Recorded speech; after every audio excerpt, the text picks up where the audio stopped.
Bonjour à tous, c'est Vince. Satellite 3D version 2, épisode 2, personnaliser son studio. Je continue dans cette série sur la découverte de l'univers studio au travers de l'application Satellite qui permet de recréer et de tester virtuellement vos plans d'éclairage. Je vous propose dans cet épisode aujourd'hui un premier set d'éclairage qui pourra peut-être vous paraître compliqué au premier abord, mais pas de panique, tout est expliqué et en bonus, en fin de vidéo, un second set plus abordable pour ceux qui débutent totalement. Et dis donc, la petite voix, tu crois qu'il est en train de nous dire que dans les prochaines vidéos, il y aura aussi un set débutant et un set plus avancé ? Oh, ça peut être cool ça. Ah oui, chouette. Donc je disais que Satellite allait nous permettre de tester un set avant de le mettre en pratique dans la vie réelle. Car un problème va vite se poser avec un modèle, c'est l'ennui qui va vite s'installer. En même temps qu'une baisse de motivation, voire de confiance en vous si votre modèle vous voit cafouiller dans vos réglages. Si vous expérimentez pour la première fois des sets compliqués avec plusieurs flashs, apprendre à les gérer, à les cumuler et surtout à les positionner, ou encore à choisir le bon modifieur, peut vous mettre une pression inutile et carrément devenir frustrant pour votre modèle. C'est là que le logiciel Satellite va vous permettre de réfléchir sereinement, de manière posée, à votre setup. Vous allez pouvoir jouer avec du matériel que l'on ne connaît pas forcément. Ah bah oui, c'est vrai, là, un bol botté, ça a l'air bien, j'en entends parler un petit peu partout, mais l'achat n'est pas prévu pour tout de suite. Je préfère m'équiper pour le moment en strobe ou dans un fond vinyle. Donc c'est clair, je vais voir ça plus tard. Ah bah oui, et puis c'est comme les softbox paraboliques. Pourquoi donc ? J'ai déjà une softbox octagonale. C'est pas déjà bien ça ? Bien sûr que oui, et on est tous déjà passés par là pour l'équipement de son studio. Satellite va vous permettre de pouvoir jouer avec les différents modeleurs et pourquoi pas vous aider à vous décider pour l'achat de tel ou tel modifieur en fonction des photos que vous souhaitez réaliser. Mais ce logiciel va également vous permettre de comprendre pourquoi votre shoot n'a pas fonctionné. Le logiciel reproduit assez fidèlement les lois physiques de la lumière. Ça c'est facile, il y a la diffusion. Et il y a la réflexion. Ah bah vous voyez, quand vous suivez, c'est quand même beaucoup plus sympa, non ? Et rien de mieux que de pouvoir recréer son propre studio pour savoir si on peut ou non faire tel ou tel setup. Alors c'est parti, nous allons démarrer sur la version de base et je vais commencer par paramétrer la pièce. Donc nous nous déplaçons sur le volet de gauche, on clique sur le mur et nous allons dans le panneau des paramètres et nous allons d'abord rentrer la taille de notre studio ou de votre salon, de votre garage ou de votre grange, peu importe. Je rentre la largeur de 4,50 m, une longueur de 5,50 m. Voilà, c'est la taille de ma pièce qui me sert de studio. Et ensuite, je peux paramétrer la couleur des murs. Tout a été peint en gris, les murs et les plafonds. Et je peux également personnaliser la couleur du sol. Maintenant, passons au strobe, au flash. Menu Edit. Ajouter un flash. Je vais rentrer le nom de mon flash. Ici, c'est un Godox DE300. Le Control Range, c'est simplement ce que votre flash va vous autoriser comme contrôle. Il suffit de regarder le fonctionnement de votre flash et vous verrez vite quelle est la plage de réglage à insérer dans le logiciel. Soit les normes universelles, comme de 5 à 8 par exemple, ou encore, comme sur les flashs Cobra, de 1.1 à 1/128e, ou encore la norme Elinchrome. À vous de coller au plus près et au plus juste de votre matériel. On n'oublie pas de rentrer la puissance de ce flash, 300 watts. On clique sur le bouton Ajouter. Et désormais, à chaque fois que nous allons créer sur notre set un nouveau flash, nous allons pouvoir, dans ce menu, choisir notre marque Godox DE300. Sa puissance, son amplitude de réglage, son comportement va se rapprocher au plus juste de votre matériel.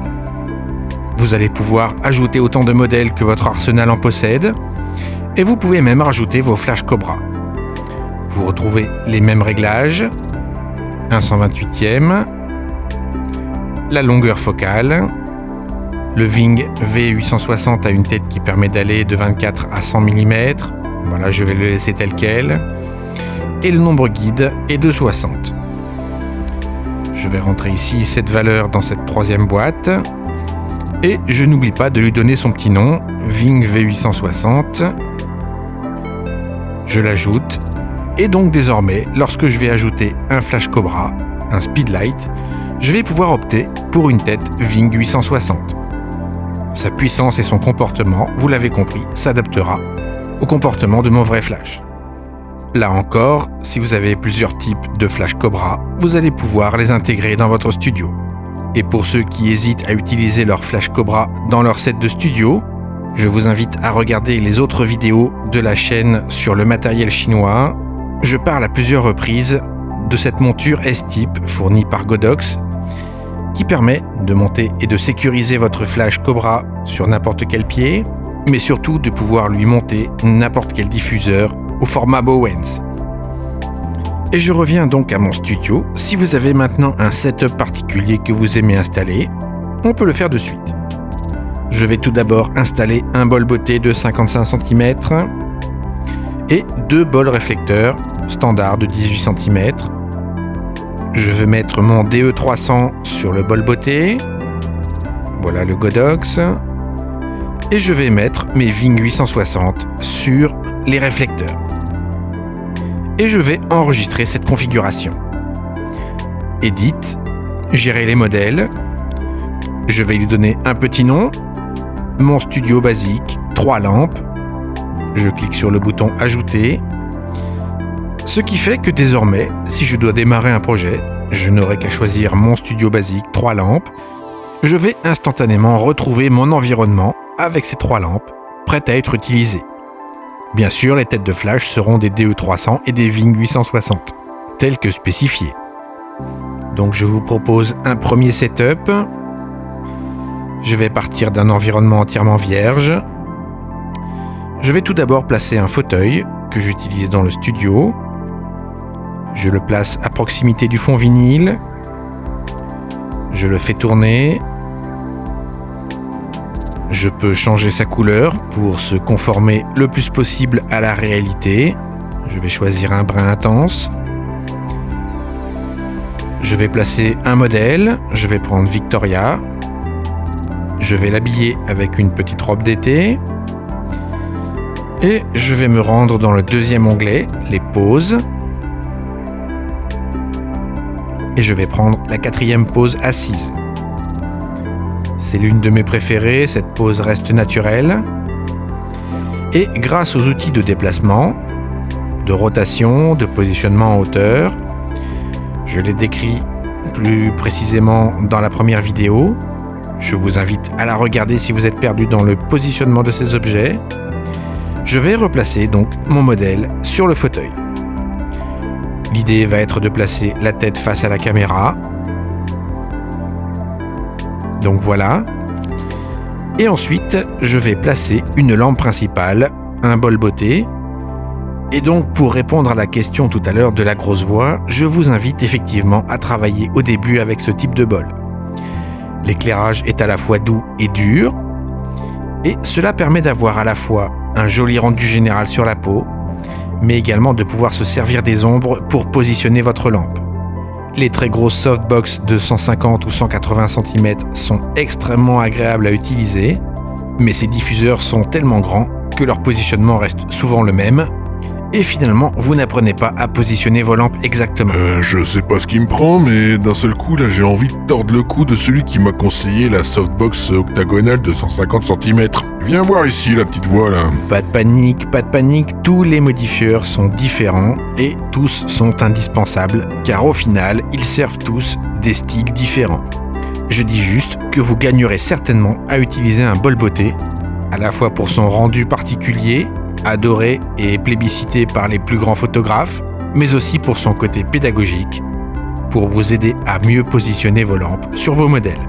L'autre avantage est que vous pouvez l'emmener facilement en extérieur, cela ne s'envolera pas comme une softbox. Donc pour rappel, dans le premier épisode, je vous ai invité à travailler le Rembrandt. C'est un incontournable que l'on peut recaser n'importe où, n'importe quand.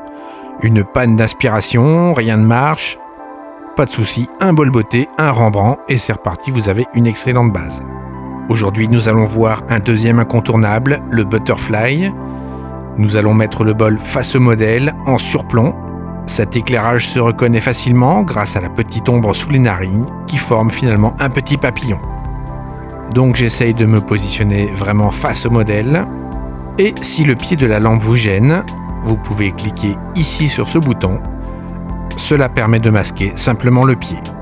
Il ne gênera donc pas pour la prise de vue. Et donc là, si j'ai bien compris, il est conseillé de verrouiller la lampe pour éviter de la faire bouger par la suite, c'est ça, non? Exactement. Il suffit de cliquer sur cette petite icône dans la setlist et vous allez verrouiller et protéger votre lampe. Mon setup avance, mais cette lampe génère une ombre assez dure et très marquée. C'est un petit peu trop dur pour un portrait féminin, alors nous allons la contrebalancer avec une petite softbox. Peu importe la taille, un stripbox, une petite carrée, une rectangulaire, la plus simple, la plus petite possible. Et je vais la placer ce coup-ci le plus bas et l'orienter vers le visage. Donc je la place à peu près au niveau du bol botté, je la descends en hauteur et je l'oriente vers mon modèle. Et comme je l'ai dit dans la première vidéo, votre lampe secondaire ne doit pas concurrencer la lumière principale. Si la puissance est identique, le rendu sera peu agréable, presque dérangeant. Je vais donc la baisser sensiblement, juste pour avoir une zone plus sombre sous le cou. Bref, nous devons avoir de l'ombre, mais éclairée.